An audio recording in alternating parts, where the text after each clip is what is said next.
White হাউসের আদেশে পরিষ্কারভাবে বলে দেয়া হয়েছে, মার্কিন বাজারে রফতানিতে পণ্যভেদে কোন দেশকে গুনতে হবে কত শতাংশ শুল্ক। যেখানে প্রতিযোগী দেশ চীন ভারতের চেয়ে স্পষ্ট সুবিধাজনক অবস্থানে থাকা বাংলাদেশ পেয়েছে ভিয়েতনামের সঙ্গে লেভেল প্লেইং ফিল্ড। বাংলাদেশ থেকে অতিরিক্ত আমদানি শুল্ক।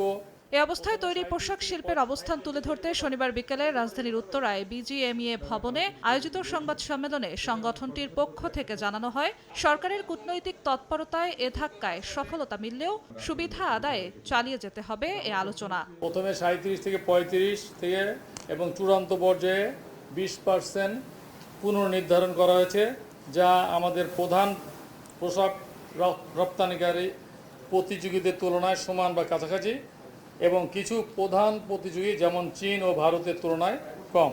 মাননীয় বাণিজ্য উপদেষ্টা, নিরাপত্তা উপদেষ্টা এবং তাদের টিম এই কঠিন আলোচনার সময় যেভাবে নেতৃত্ব দিয়েছেন তা প্রশংসনীয়।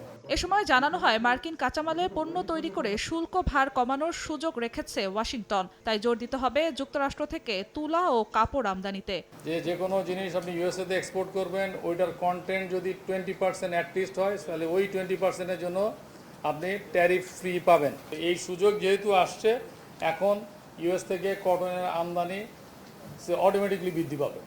90% মার্কিন ক্রয়াদেশ বাড়তি শুল্কের বোঝা টানতে হবে ক্রেতাদের। বর্তমান বাণিজ্যের এমন শর্তের ব্যাপারেও উদ্যোক্তাদের সজাগ থাকার তাগিদ দেন বিজিএমইএ সভাপতি। বলেন, বাজার হারানোর শঙ্কার মধ্যেই তৈরি হয়েছে চীন থেকে ক্রয়াদেশ সরে বাংলাদেশে আসার।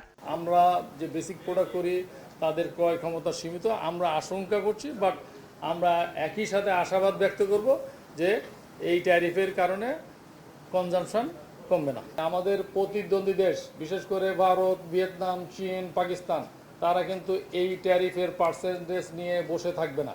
তাদের যে নেগোসিয়েশন, তাদের যে লবিং, এটা চলমান থাকবে। বাড়তি মার্কিন শুল্কে যুক্তরাষ্ট্রের বাজার কতটা সংকুচিত হবে তা বুঝতে আরও কয়েক মাস অপেক্ষা করতে হবে বলেও জানান বিজিএমইএ সভাপতি। জিনাতারা জশোয়া, সময় সংবাদ, ঢাকা।